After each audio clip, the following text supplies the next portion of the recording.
Antibody has to be also titrated for the best signal-to-noise ratio.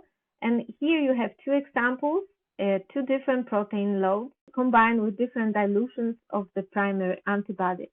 So once we obtain a correct target band, we can play around a little bit with protein load and antibody concentration to get optimal and clean Western blot.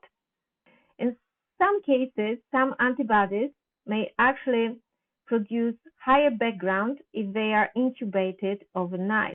So in this case, you can see the same primary antibody, which was incubated with the membrane, in this case overnight, and it resulted in a high background signal. And in this case, only 1 hour room temperature incubation was required. Also, exposure time. When you work with unknown antibody, it is good to extend the exposure time to simply check which bands will come up, especially if you run in parallel a sample with recombinant protein and a sample from endogenous extract.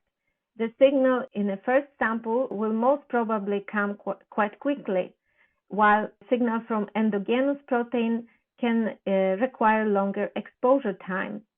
So when you're testing an antibody, I would recommend to extend the exposure time to see if the band is appearing after a longer time. Then the parameters of protein load per well and primary antibody concentration can be adjusted.